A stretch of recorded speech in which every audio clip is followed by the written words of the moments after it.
Book of Heaven, Volume 2, Part 9.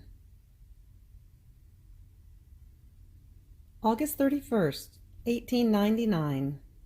The confessor gives her the obedience to reject Jesus and not speak with him.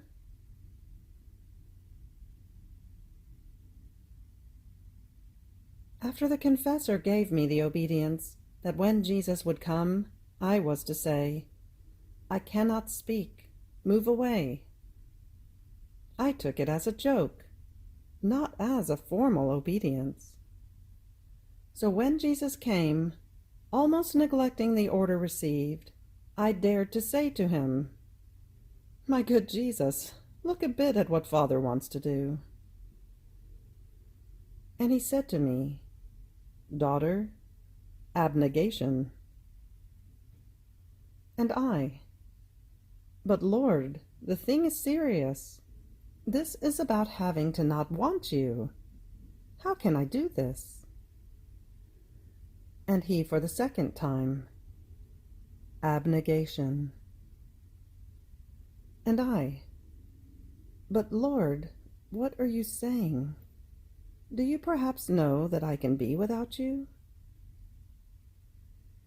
And he for the third time, "But my daughter, abnegation." And he disappeared. Who can say how I was left in seeing that Jesus wanted me to dispose myself to the obedience? September 1st, 1899. The obedience continues. When the confessor came, he asked me if I had done the obedience, and after I told him how things had gone, he renewed the obedience, that I absolutely should not converse with Jesus, my sole and only comfort, and that I should drive him away if he came. And so, having understood that what was given to me was true obedience, in my interior I said the Fiat voluntas tua also in this. But oh, how much it costs me, and what a cruel martyrdom! I feel like I have a nail stuck inside my heart, which pierces it through. And since the heart is used to asking and longing for Jesus continuously, so much so that just as the breathing and the heartbeat are continuous, so does it seem to me that my desiring and wanting my only good is continuous. So wanting to prevent this would be like wanting to prevent someone else from breathing, or his heart from palpitating. How could one live? Yet one must let obedience prevail. Oh God, what pain! What atrocious torture! How to prevent the heart from asking for its very life? How to stop it?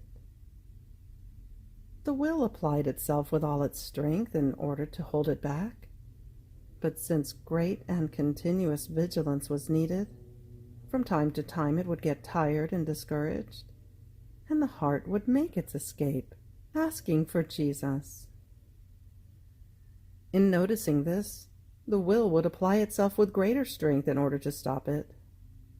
But no, it would lose very often. Therefore it seemed to me that I was doing continuous acts of disobedience. Oh, what contrasts! What a bloody war! What mortal agonies my poor heart suffered! I found myself in such constraints and in such sufferings that I thought that my life was going away. Yet had I been able to die, it would have been a comfort for me. But no. And what's more, I felt pains of death without being able to die. So after shedding most bitter tears for the whole day, at night time, as I found myself in my usual state, my always benign Jesus came, and I, forced by obedience, said to him, "Lord, do not come, for obedience does not want it."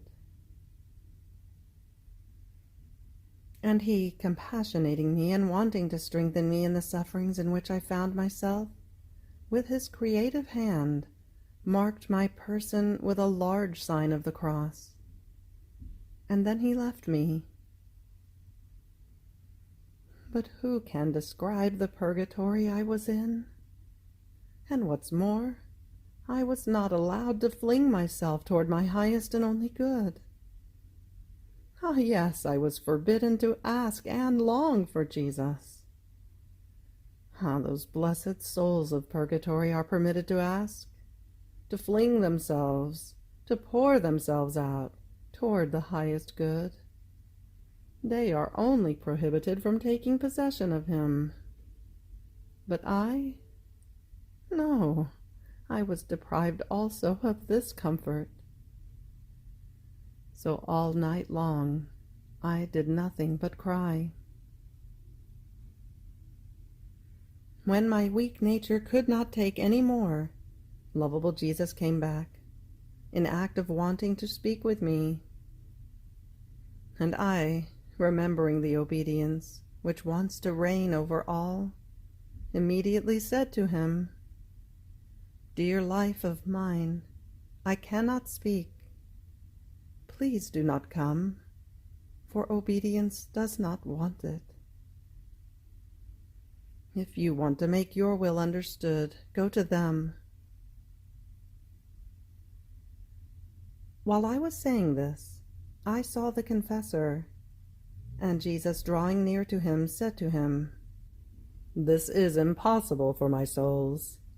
I keep them so immersed in me as to form one single substance, so much so that it is no longer possible to distinguish one from the other.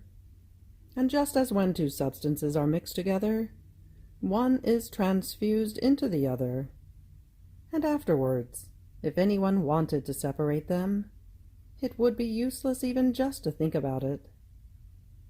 In the same way, it is impossible for my souls to be separated from me." Having said this, he left, and I remained in my affliction, greater than before.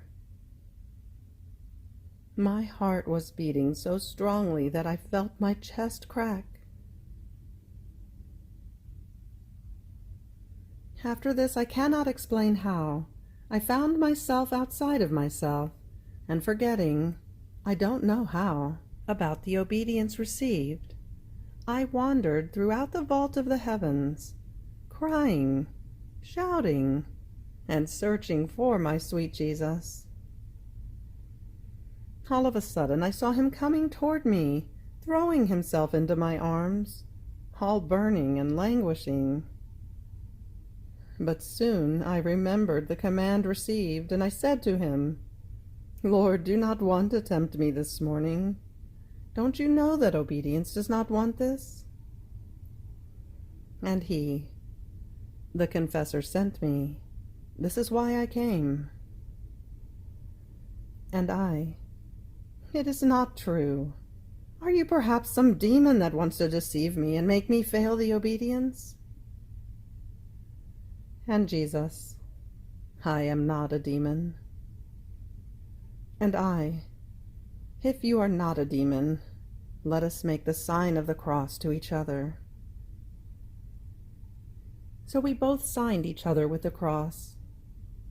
Then I continued saying to him, "If it is true that the confessor sent you, let us go to him, so that he himself may see whether you are Jesus Christ or a demon. Then will I be sure." So we went to the confessor, and since Jesus was a child, I placed him in his arms, telling him, "Father, look yourself. Is he my sweet Jesus or not?" Now while blessed Jesus was with Father, I said to him, "If you really are Jesus, kiss the hand of the confessor." And in my mind I thought that if he was the Lord, he would accept the humiliation of kissing his hand, while if he was a demon, he wouldn't. And Jesus kissed it, though not to the man, but to the priestly authority. In this way he kissed it. After this it seemed that the confessor was exercising him to see whether he was a demon, and not finding him as such, he gave him back to me. But in spite of this, my poor heart was unable to enjoy the embraces of my beloved Jesus, because the obedience kept it as though bound, hampered, more so, since there was not yet a contrary order, so it did not dare to pour itself out, not even to say a word of love. O holy obedience, how strong and powerful you are!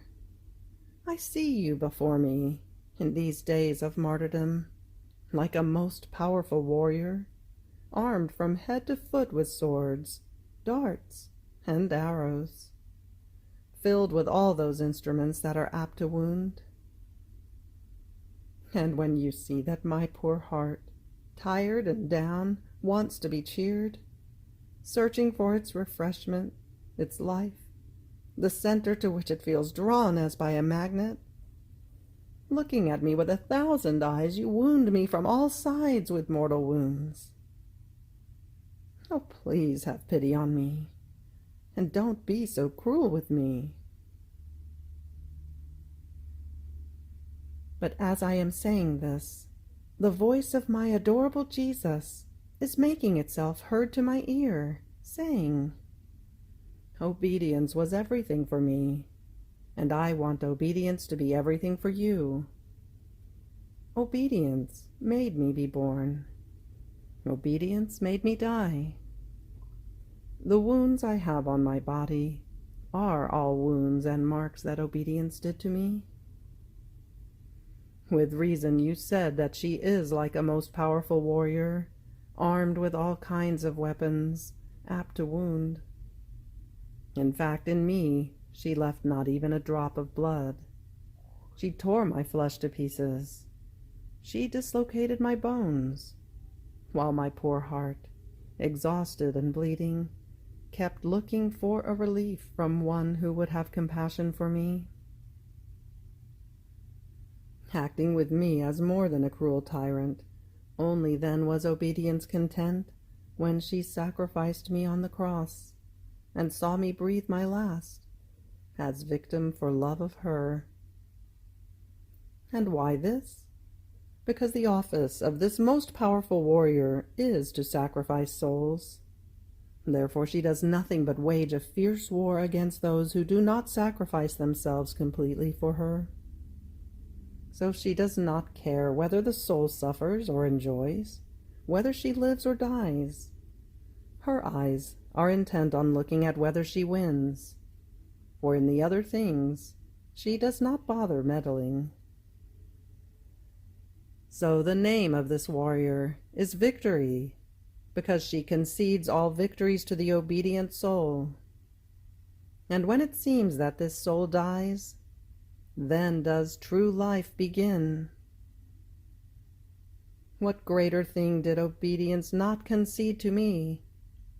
Through her I conquered death, I defeated hell, I released man from his chains, I opened heaven, and like a victorious king, I took possession of my kingdom, not only for myself, but for all my children who would profit from my redemption.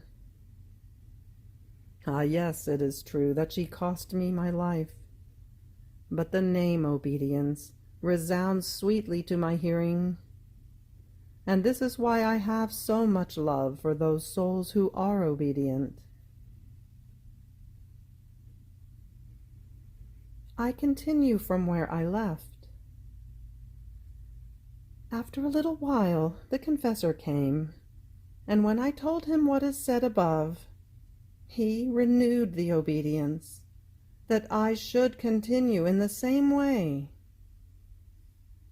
And I said to him, "Father, at least permit me to give my heart the freedom to ask for Jesus, for then when he comes, the obedience to say, 'Do not come, I cannot converse, I will do it.' And he, "Do the best you can to stop him, and when you cannot, then give him freedom."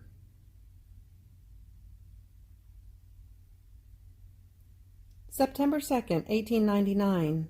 Still the same obedience, but a little milder.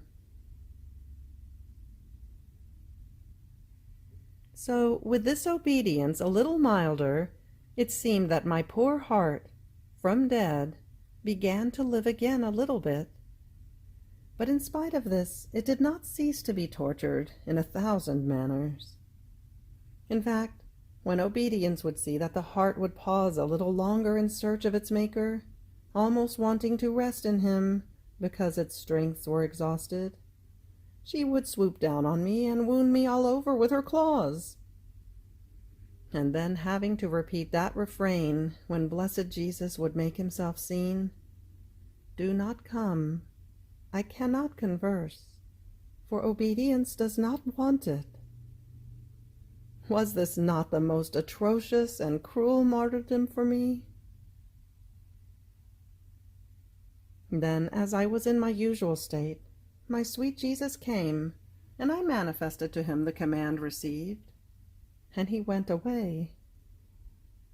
Only once while I was saying to him, "Do not come, for obedience does not want it," he told me, "My daughter, keep the light of my passion ever before your mind, for in seeing my most bitter pains, yours will seem small to you, and in considering the cause for which I suffered so many immense pains, which was sin, your smallest effects will seem grave to you.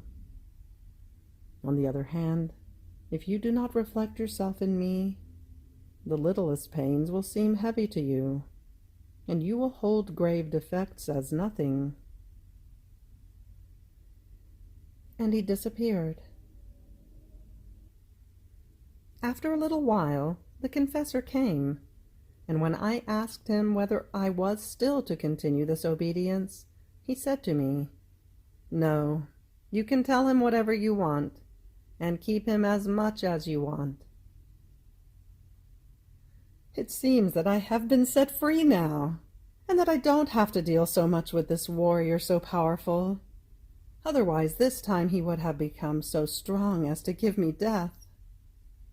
However, he would have let me make a great gain, because I would have united myself to the highest good, forever, not at intervals, and I would have thanked him. Not only this, but I would have sung to him the canticle of obedience, that is, the canticle of victories, and then I would have laughed at all his strength. But as I am saying this, a radiant and beautiful eye has appeared before me, with a voice saying, "And I would have united myself with you, and would have delighted in laughing, because that would have been my victory." And I, "Oh, dear obedience!" And after laughing together, I would have left you at the door of paradise, to say to you, "Goodbye," no longer see you again, to have nothing to do with you any more, and I would have been very careful not to let you in. September 5th, 1899. How Jesus operates perfection little by little. This morning I found myself in such disheartenment, and I saw myself so bad, that I myself rendered myself unbearable. When Jesus came, I told him of my pains and the miserable state I was in, and he said to me, "My daughter, do not want to lose heart. It is my usual way to operate perfection, little by little, and not everything in one instant, so that the soul, in seeing that she is always lacking something, may push herself and make all efforts in order to reach what she lacks, with the purpose of pleasing me more and of sanctifying herself more. And I, drawn by those acts, feel compelled to give her new graces and celestial favors, and in this way a commerce fully divine forms between the soul and God. Otherwise, if the soul possessed within herself the fullness of perfection, and therefore of all virtues, she would not find ways by which to strive, to please me more, and so the tinder with which to start the fire between creature and Creator would be missing. May the Lord be always blessed. September 9th, 1899. Faith, Hope, and Charity. The Soul, Royal Palace of God. Jesus continues to come, but with an appearance all new. It seemed that the trunk of a tree was coming out of his blessed heart, which contained 3 distinct roots. This trunk was leaning out of his heart into mine, and coming out of my heart, it formed many beautiful branches, loaded with flowers, with fruits, with pearls and precious stones, shining like most refulgent stars.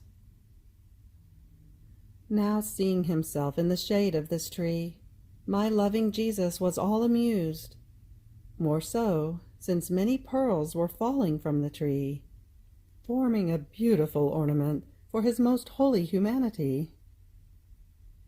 While he was in this position, he told me, "Dearest daughter of mine, the 3 roots that you see, which this tree contains, are faith, hope, and charity. The fact that you see this trunk coming out of me and entering into your heart means that there is no good that the soul possesses which does not come from me.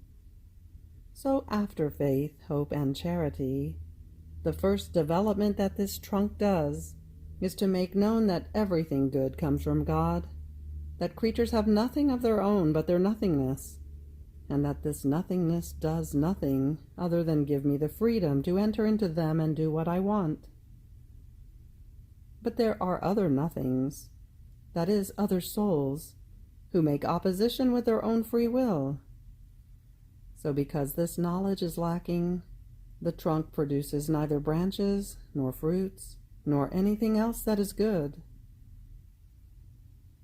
The branches that this tree contains, with all the apparatus of flowers, fruits, pearls, and precious stones, are all the different virtues that a soul can possess. Now, who has given life to such a beautiful tree? Certainly the roots. This means that faith, hope, and charity embrace everything and contain all virtues, so much so that they are placed there as the base and foundation of the tree, and without them no other virtue can be produced. I also understood that the flowers signify the virtues, the fruits, sufferings, the precious stones and pearls, suffering only out of pure love for God. This is why those pearls which were falling formed that beautiful ornament for our Lord. Now, while sitting in the shade of this tree, Jesus looked at me with tenderness all paternal, and taken by a surge of love, such that it seemed he could not contain it within himself, he embraced me tightly and began to say, "How beautiful you are! You are my simple dove, my beloved dwelling, my living temple in which I am pleased to delight, united with the Father and the Holy Spirit. Your continuous languishing for me relieves me and refreshes me from the continuous offenses that creatures give me. Know that the love I have for you is so great that I am forced to hide it in part, so that you may not become insane, but may live. In fact, if I showed it to you, you would not only become insane, but would not be able to continue to live. Your weak nature would be consumed by the flames of my love." While he was saying this, I felt all confused and annihilated, and I felt myself sinking into the abyss of my nothingness, because I saw myself all imperfect. Especially I noted my ingratitude and coldness at the so many graces that the Lord gives me. But I hope that everything will be for His glory and honor, hoping with firm confidence that in an effort of His love He may want to conquer my hardness. September 16th, 1899. Effects and value of suffering only for God. This morning my adorable Jesus came, and since I feared it might be the devil, I said to him, "Permit me to sign your forehead with the cross." And in the very act of saying this, I signed him, and so I remained more reassured and tranquil. Now, blessed Jesus seemed tired, and wanted to rest in me. And since I too felt tired from the sufferings of the past days, especially because of his very few visits, I felt the necessity to rest in him. So after we contended together for a little bit, he told me, "The life of the heart is love. I am like an infirm person who is burning with fever, and keeps looking for refreshment, for a relief, in the fire that devours him. My fever is love. But from where do I extract the refreshments and the reliefs which are most suitable for the fire that consumes me? From the pains and toils suffered by souls beloved to me, only for love of me. Many times I wait, and wait, for that moment in which the soul turns to me to tell me, 'Lord, only for love of you do I want to suffer this pain.' Ah, yes, these are the reliefs and refreshments most suitable for me, which cheer me and dampen the fire that consumes me."